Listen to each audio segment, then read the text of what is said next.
నమస్తే అన్న. నమస్తే అన్న. ఏం పేరు? నా పేరు పార్దు అన్న, ఉస్మాన్ యూనివర్సిటీ. ఏం చేస్తుంటావు? ఇక్కడ పీజీ అయిపోయింది అన్న, విద్యార్థి స్టూడెంట్. ఇప్పుడు తెలంగాణలో ఒక హాట్ టాపిక్గా మారింది కేటీఆర్ అరెస్ట్. కేటీఆర్ తిహార్ జైలుకి పోతారని చెప్పేసి అంటా ఉన్నారు. పోయే అవకాశాలు ఏమైనా ఉన్నాయా? 100% పోయే అవకాశాలు ఉన్నాయన్న. ఎందుకంటే తెలంగాణ రాష్ట్రంలో ఎవరు తప్పు చేసినా కానీ వదిలే ప్రసక్తే లేదు. ఆర్టికల్ 14 ప్రకారం చట్టం ముందు అందరు సమానమే. ఎవరు తప్పు చేసినా వదిలే ప్రసక్తే లేదు, కింది స్థాయి నుంచి పై స్థాయి దాకా. కానీ అవకాశం ఉందా? కేటీఆర్ అరెస్ట్ చేసేద్దాము రేవంత్ రెడ్డికి ప్రభుత్వం అనుకుందంట.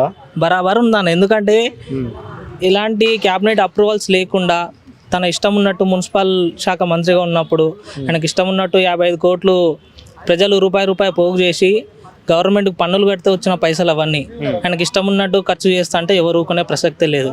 ఖచ్చితంగా జైలుకు పోవాల్సిందే. కానీ ఈడ ఏమంటా ఉన్నాడు, కోర్టు కూడా 10 రోజులు ఆయన స్టే అంటే ఆయన అరెస్ట్ చేయొద్దని చెప్పి చెప్తా ఉంది. ఈ 10 రోజులలో ఏమైనా చేసే అవకాశాలు ఉంటాయి? ఆ కేసు ఆయనకు సంబంధం లేకుండా చేసుకునే అవకాశాలు ఉంటాయి? అట్లేముండదు అన్న. ఆల్రెడీ ఈడీ కూడా బుక్ చేసింది కేసు. ఏసీబీ వాళ్ళు బుక్ చేసిరు, ఎన్ఫోర్స్మెంట్ డైరెక్టరేట్ వాళ్ళు కూడా బుక్ చేసిరు. ఖచ్చితంగా ఈ ఉచ్చుల నుంచి ఆయన బయటికి పోయే ప్రసక్తే లేదు. ఖచ్చితంగా అరెస్ట్ అవుతాడు. కానీ ఆయన అరెస్ట్ చేస్తే తెలంగాణ అగ్నిగుండం చేస్తామంటారుగా. వాళ్ళ వల్ల కాదన్న. ఎందుకంటే ముందే గుమ్మలకాయ దొంగోడు అంటే భుజాలు ఎగిరేసినట్టు ఆల్రెడీ తప్పు చేసిండని వాళ్ళకి అర్థమైపోయినది.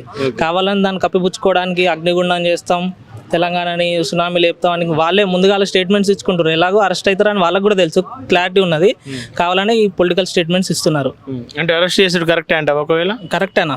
100% కరెక్టే. ఎందుకంటే తప్పు చేసిన అసలు ఎవరిని వదిలే ప్రసక్తే లేదు. ఆల్రెడీ మొన్న అల్లు అర్జున్ కూడా చూసినాం. ఎవరు తప్పు చేసినా కానీ రేవంత్ రెడ్డి ఎవరిని ఇచ్చిపెట్టాడు.